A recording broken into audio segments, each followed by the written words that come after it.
안녕하세요. 김어준입니다. 미국 때론 우리를 배신했다. 지난 월요일 조선일보의 사설 제목입니다.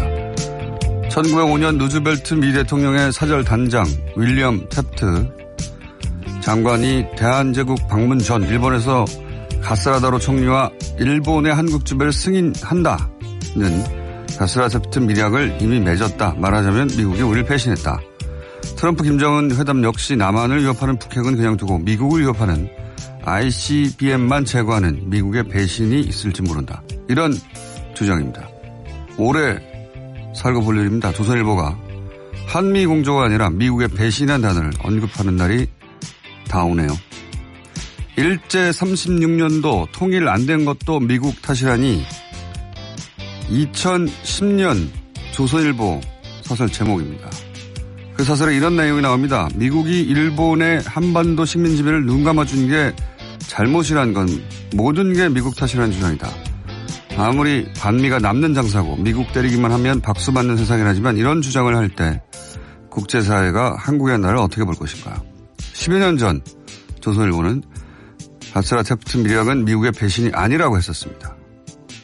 이제는 조선일보도 미국이 때로 우리를 배신하기도 한다는 당연한 국제현실을 비로소 깨닫기 시작했다면 그건 반가운 일입니다만 그 전에 그동안 미국이 때로 우리를 배신한다며 미국을 비판하던 인사들에 대해 반미, 용공, 종북이라는 딱지 붙여왔던 거 그건 일단 사과해야죠. 그때는 생각이 짧았다고. 안 그래요 조선일보? 김어준 생각이었습니다.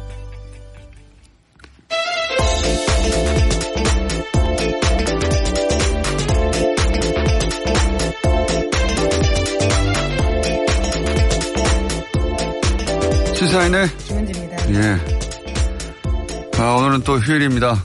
네, 6월 6일 현충일이더라고요. 예, 와서 알았습니다. 휴일이기 때문에 주중에는 그 휴일이든 아니든 연휴든 아니든 저희는 항상 나오기 때문에 휴일 개념이 사라졌어요. 주중엔 그죠? 예. 네. 하지만 휴일이기 때문에 널널한 날이다. 네, 아닙니다. 다시 듣기로 굉장히 많이 들으신다고요. 오히려 이런 날 더 많다고 합니다. 그래서 그건 모르겠고 아침에 차가 없어요. 예, 그래서 오늘도 널널한 날이라서 조선일보가 요즘 반미가 됐어요. 뭐 일종의 소위 멘붕이 읽히는 칼럼이기도 했었는데요. 조정식 국제부장이 썼던 칼럼 저도 재밌게 읽었습니다. 여러모로. 근데 이제 조선일보가 그동안 반미는 용공, 용공은 종북, 종북은 좌파. 이 공식 하에 얼마나 많은 기사를 썼어요. 그러니까 지금 조선일보가 이렇게 미국이 배신한다라는 기사를 쓰는 건 본인들이 용공이 된 거예요. 본인들이 배신당했다라고 생각하는 게 아닌가 싶은데요. 너무나 강하게 믿었기 때문에. 어쨌든 그렇게 미국에 대해서 미국 나오면 한미 공조 아닙니까 공식은. 근데 어쨌든 미국에 대해서 우리를 배신하기도 한다라고 하는 건 용공이죠 용공. 근데 이게 억울해할 거 하나도 없어요. 자기들이 만든 공식과 진배였기 때문에. 네. 여하간 최근에 벌어지고 있는 이 프로세스들이 정치 지형을 엄청나게 바꿀 텐데 보수가 수십 년째 사용했던 공식으로는 지금 해석이 안 되는 현상들이거든요. 네, 사실은 한미 공조 지금 굉장히 잘 되고 있습니다. 그러니까요. 발자국을 점점 맞춰가고 있거든요. 이제 그런데도 불구하고요. 이렇게 지금 해석이 안 되는 상황이기 때문에 배신했다라는 이야기까지 하고 있는 그러니까 과거의 공식으로 계속해서 논평하니까 이 프레임을 선점할 수도 없고 그 프레임으로 대중을 설득할 수도 없고 자꾸 뒤처지는 거예요. 보수가 사실은 이럴 때 더 앞서가서 새로운 아젠다를 제시할 수 있어야 되는데 그러지는 않고 옛날 공식대로 세상을 보니까 아노미 상태입니다. 지금 보수가. 반미를 하고 있어요. 예. 관련 그런 기사들이 그리고 보수 인사들 입을 통해서 자꾸 나오죠. 미국이 반드시 우리와 이해가 일치하지 않는다. 당연한 거 아닙니까? 근데 그런 얘기를 했다고 과거엔 다 용공이라고 그랬죠. 예. 자, 그런 기사들이 꽤 많다 요즘. 재밌습니다 아주. 네, 정말 새로운 국면의 시작입니다. 첫 번째 기사는 뭔가요? 예. 네, 6월 12일 북미 정상회담의 구체적인 장소가 오늘 새벽 공식화됐습니다. 싱가포르의 센토사 섬 카펠라 호텔에서 열리게 되는데요. 세라 허커비 샌더스 대변인이 자신의 트위터를 통해서 공식적으로 밝혔습니다. 트럼프 대통령과 김정은 국무위원장의 싱가포르 정상회담 장소가 센토사 섬에 있는 카펠라 호텔이 될 것이다 라고 발표한 건데요. 샌더스 대변인은 이어서 행사를 주최하는 싱가포르 측에 환대에 대해 감사한다라고도 밝혔습니다. 뉴스공장 한반도 문제 양대 산맥이죠. 예, 정세현, 박지원. 두 분이 이제 전망하고 예언하고 하는 것들이, 특히 언론들의 주류 예상과는 다른 부분들이 간혹 있을 때가 있어요. 정세현 전 장관이, 한미 정상회담 하고 나서 이거 안 좋은 징조다라고 했다거나 할 때, 혹은 박지원 전 대표가, 다들 이 호텔, 어딥니까? 샹그릴라라고 사실상 네. 샹그릴라 결정됐다고 보도했었는데 박지원 장관은 지난주에 샹그릴라 아닐 것이다 라고 전망했었거든요. 다들 샹그릴라라고 그러는데 다들 샹그릴라라고 한다면 아닐 것이다 라고 한 적이 있어요. 예. 저도 어제 이게 지나치게 대놓고 샹그릴라라고 그런 걸 보니 다른 대통령이라면 당연히 공식적으로 발표도 했을 것이고 진작에 그리고 다들 전망하는 곳이 맞을 텐데 트럼프 대통령이라서 아닐 수도 있다고 했는데 역시나 하루 만에. 네. 어제까지만 해도 특별행사구역으로 지정됐기 때문에 그곳이지 않을까라는 가능성이 아주 높았던 페인트 모션이었어요. 페인트 모션이었고 결국은 샹그릴라가 아니라 센토사 섬 카펠라 호텔. 네, 그렇습니다. 그 언론들도 샹그릴라 호텔이 예약을 받지 않았거든요. 예약을 받지 않고 어제 특별 경비구역으로 정하고 이러면서 다들 한 99% 이상 거기라고 다들 생각했던 것 같은데, 그런 보도가 나오자마자, 다음날. 거기 아니지 하고 이렇게 발표를. 네. 백악관에서 했습니다, 이번에는. 예, 물론 싱가포르 현지 언론에 따르면요. 샹그릴라 호텔은 트럼프 대통령의 숙소로 사용될 것이 높다라는 관측도 있다라고 하는데요. 그것도 몰라요. 제가 보기에는 그것도 모른다. 뭘 그렇게 마지막까지 이렇게 궁금한 걸 많이 만들려고 하는 건지. 여하간 섬이 됐습니다. 섬. 예. 네, 그렇죠. 연육도이긴 한데요. 우선 섬이기 때문에 다리와 케이블카, 모노레일 같은 것들만 차단하면요. 외부의 접근을 효과적으로 차단할 수 있는 곳이라고 합니다. 케이블카나 모노레일은 사람이 탈 수 있는 숫자가 한정돼 있고 타는데 통제가 아주 쉽고 다리만 딱 막으면 통제가 그렇죠. 되니까 네. 그런 면에서 보안의 측면에서 그리고 섬이 좋잖아요. 예. 여러 가지 점에서 숙박도 거기서 할지는 아직 모른다. 예, 그 사실까지는 아직 공개하지 않았습니다. 다리, 케이블카, 모노레일 차단하고 배로 올지도 모르죠. 모르는 겁니다. 예. 지금 현재 상황으로는 그렇게 올 수도 있다라고 저는 그런 가능성도 열어둬야 된다고 생각하는 게 다리에 두 사람이 동시에 도착할 수가 없잖아요. 다리가 하나인데 차가 나란히 갑니까? 예. 누가 먼저 도착하느냐를 두고도 언론 보도가 굉장히 있을 것이고 누가 먼저 도착하느냐를 두고도 서로 의존하는 쪽에서 니네가 먼저 도착해라. 아니다 니네가 먼저 도착해라 이런 얘기도 할 거거든요. 예, 여전히 그런 기싸움이 벌어지고 있는 것 같습니다. 모르죠. 예를 들어서 들어갈 땐 당신들이 먼저 들어가고 떠날 땐 누가 먼저 가고 이렇게 정할 수도 있긴 한데 여하간 그렇다고 한 사람은 케이블카 한 사람 모노레일 타고 오고 그러지는 않을 것이고 다리에 동시에 들어오지도 않을 것이고 누가 한 사람 먼저 들어와야 되거든요. 그거 가지고도 실갱이를 할 수 있기 때문에 전혀 생각지도 못하게 헬기를 타고 온다든가 서로 또 배를 타고 온다든가 그런 가능성도 열어둬야 된다고 봅니다. 어쨌든 트럼프 대통령이라서 예상치 못한 방식이 있을 수 있다. 호텔은 샹그릴라가 아닌 것으로 확정되었다. 예. 자, 다음 뉴스는 뭡니까? 예, 또 관련된 소식 계속 알려드리면요. 세라 샌더스 대변인에 따르면요. 이번 회담이 처음 회담이다라고 밝혔다라는 건데요. 그러니까 북미 정상 간의 만남이 일회성이 아닌 후속 회담이 있다라는 것을요. 공식화했다라고 볼 수 있습니다. 이것의 의미도 해석이 한 두세 가지 있을 것 같아요. 뭐냐면 회담을 여러 번 하겠다는 거죠. 한마디로. 그러면서 프로세스라고 이제 표현을 했는데 첫 시작일 뿐이다. 첫 회담일 뿐이다.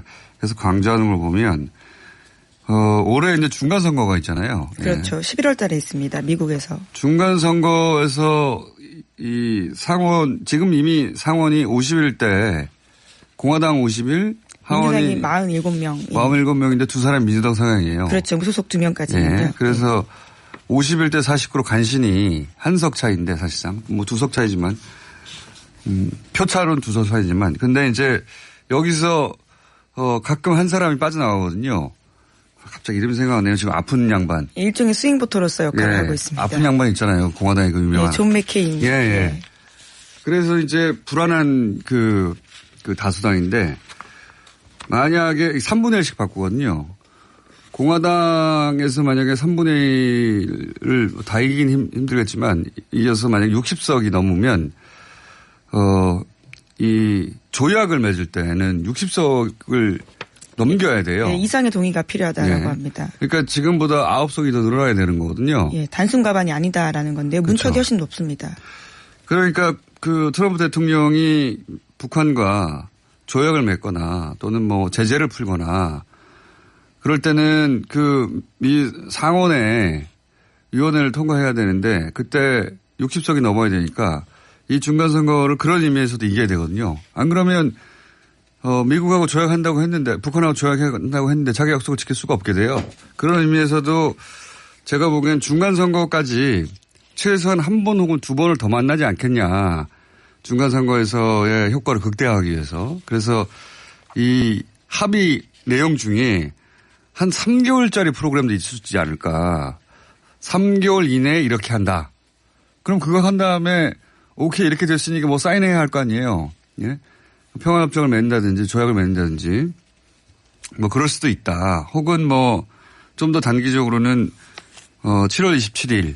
네, 예. 그 정전협정 기념일입니다. 그때가요. 그때 맞춰서 만약에 이번 싱가포르에서 남북미 종전선언은 사인하는 게 아니라 선언만 하면 되는 거니까 정치적 의미로.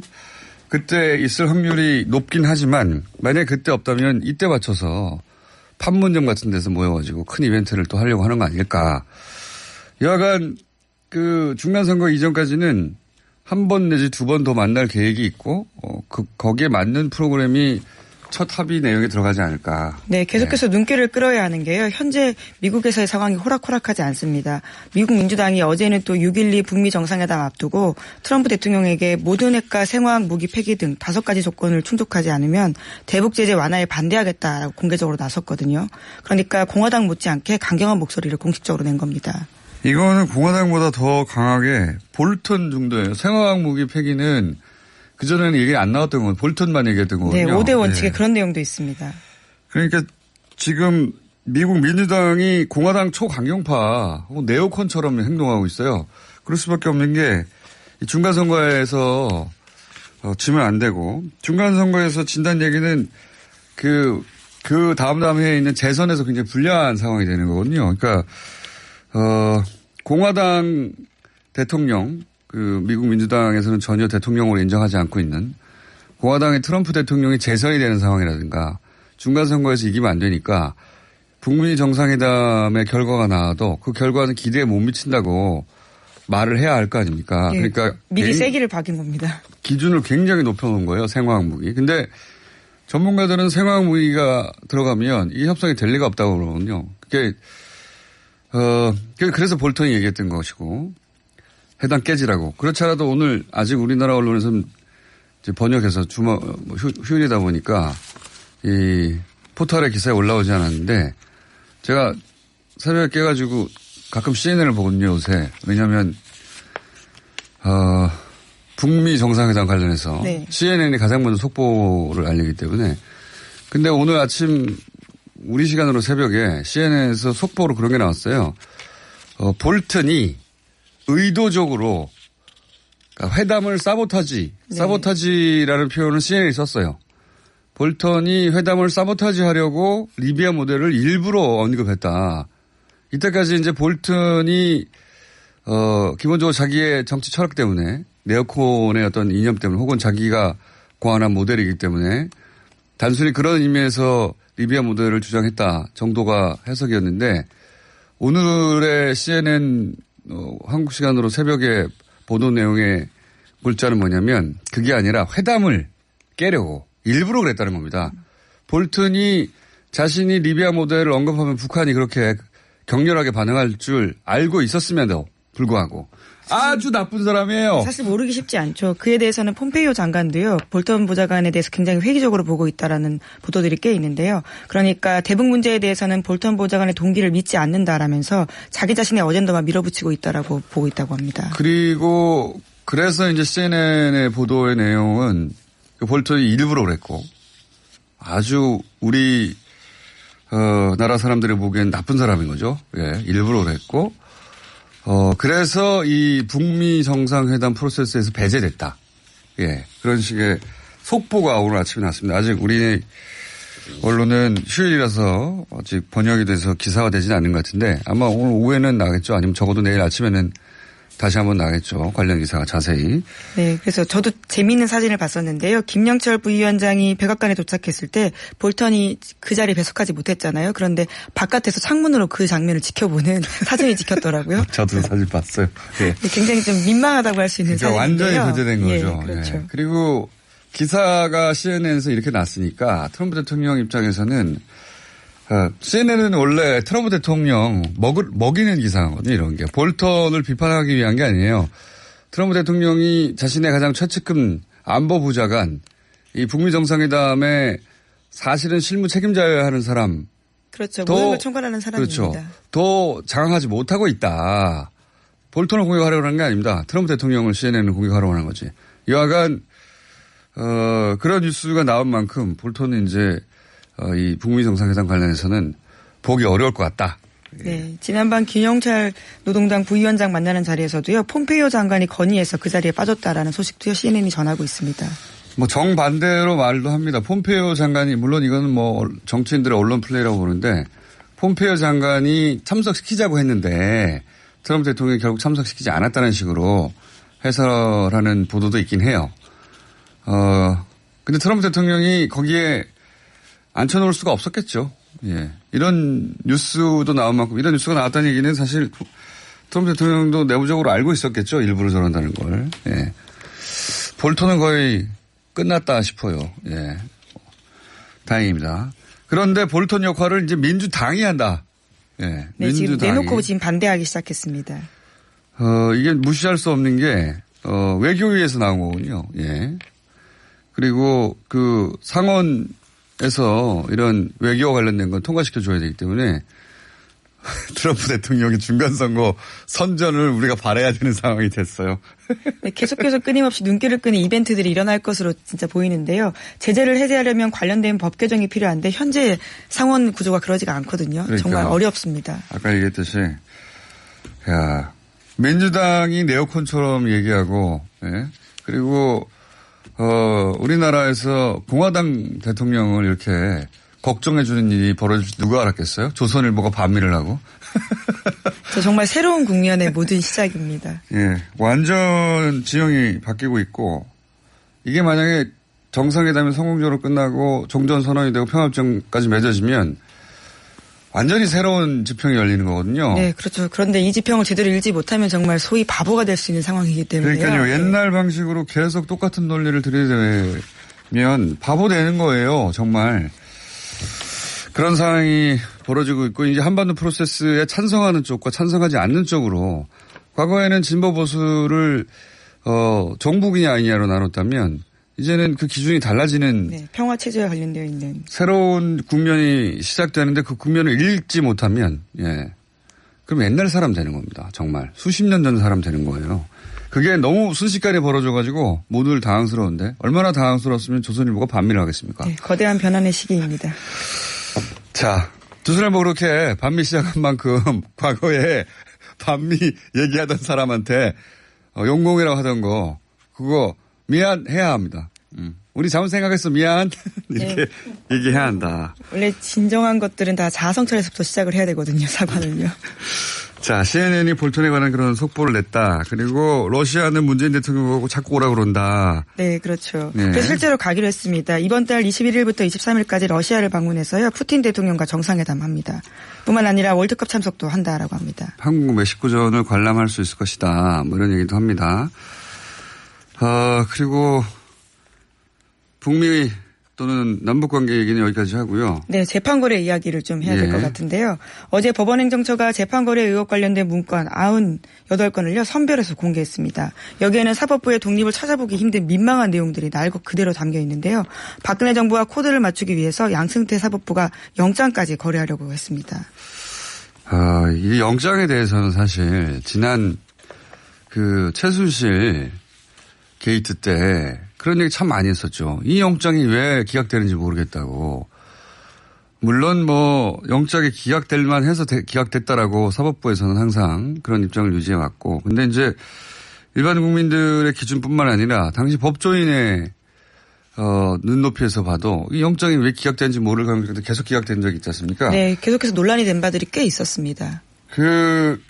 소위 영장 실질심사 판사들이 양승태 대법원장이 마지막으로 임명하고 간 사람들이고, 뭐 그런 의구심을 가졌었죠. 근데 이제 그 의구심이 전혀 근거가 없는 게 아니다라고 할 만한 영장 발부도 거래 대상.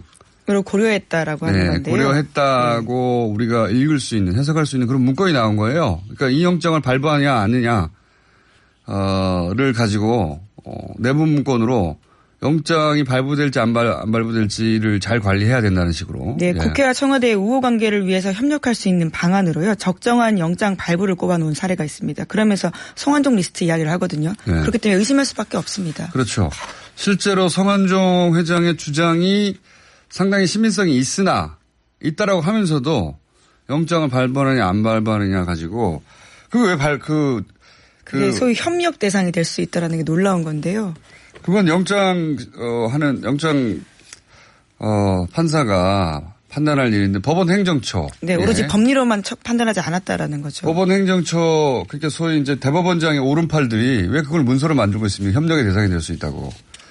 그러니까 영장 발부도 어떻게 했는지는 모르겠는데 법원 행정처, 즉 대법원장의 입김이 미칠 수 있으니까 그러면 문건을 작성할 거 아니겠습니까? 예, 물론 시도를 한 내용들이 다 나와 있는 거고요. 아직까지 여부에 대해서는 조사, 그러니까 수사가 있어야 알겠어요? 됩니다. 예, 그렇기 때문에 강제 수사가 있어야 되는 상황인 건데요. 설사 누군가 법원 행정처의 누군가가 그 사람 영장은 발부하지 않는 게 좋아라고 얘기가 오갔다 한들 영원히 나오지 않을 거라고 그 말을 한 사람도 들은 사람도 인정할 수가 없는 거 아닙니까? 만약에 인정한다고 치면 자기가 양심 이해 그렇죠. 기준으로 영장을 발부하거나 발부하지 않았다는 거를 말해야 되는데 그러면 변호사도 못해요 이제 판사도 못하고 그러니 이게 무슨 수사가 아니라 조사로 밝혀질 수 있는 얘기입니까? 수사를 해도 밝혀질까 말까 아닌데 그래서 수사해야 한다. 네, 예. 그렇습니다. 또 문건 내용들이 워낙 놀라워서요. 100여 건에 가까운 것들이 일부 언론사 오마이뉴스나 SBS에 다 전문이 올라가 있으니까 한번 꼭 보시면 좋겠습니다. 사법부가 정말 이런 일까지 벌였냐 싶을 정도입니다. 사법부가 정보 첩보기관처럼 문건을 작성했어요. 그렇죠. 보면. 예.